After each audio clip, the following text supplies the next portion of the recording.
New at 10, it's a true horror story. A young boy placed in the custody of his father, who's a convicted sex offender, endures unspeakable abuse.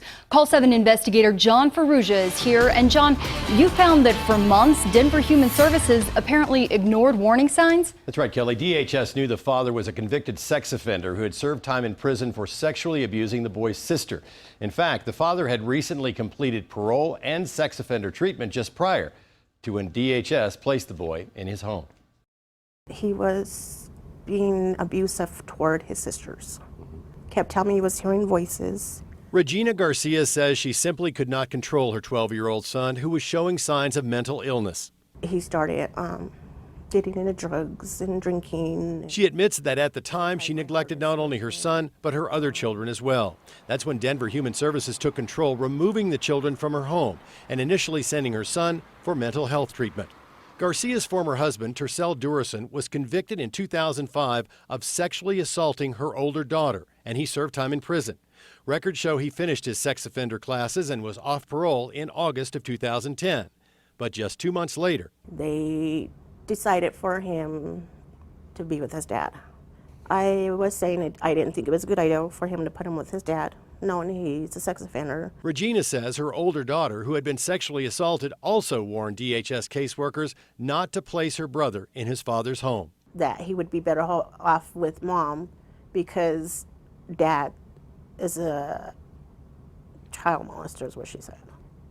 They're like, well, he only did one time and he preferred little girls.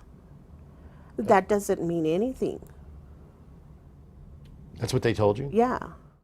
The boy was placed with his father for more than a year, from October 2010 through November 2011. Internal DHS records and juvenile court reports obtained from the mother show consistent red flags that should have alerted the agency to abuse. Teachers reporting the boy was fearful of his father and didn't want to go home, saying he's afraid his father is going back to his old ways. The boy saying that his father is back to using drugs and alcohol, that his father was hitting him with a mop handle. All the while, the caseworker and DHS were reporting to the judge overseeing the case that the boy continues to flourish in Mr. Duerson's home. The system's not doing their job. They're saying they're protecting kids when they're not. But even more troubling, the caseworker couldn't contact the father nor see the boy, reporting, Mr. Duerson's communication with this worker has subsided. This worker was unable to complete a face-to-face contact with the boy for the month of July. Yet they kept the boy with his father.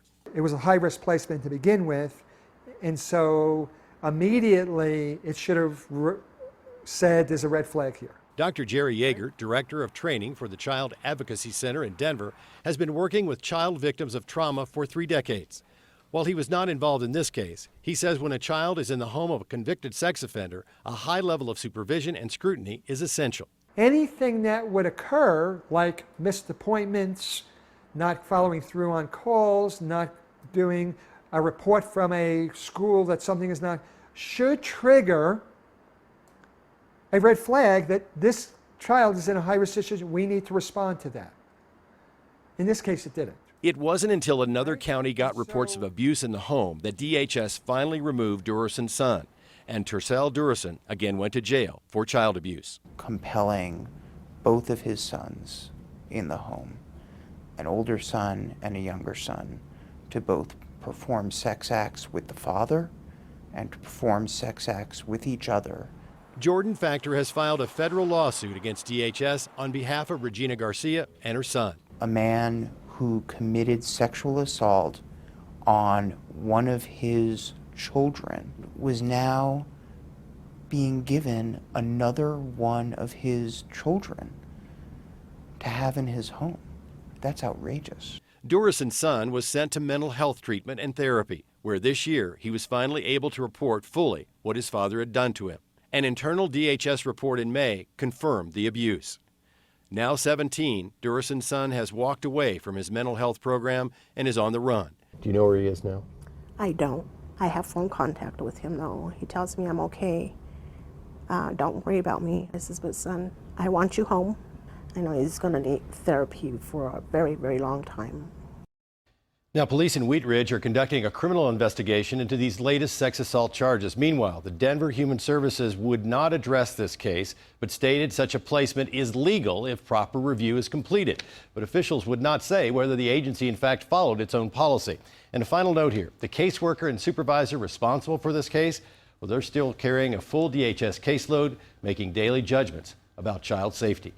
I'm Call 7 investigator John Ferrugia.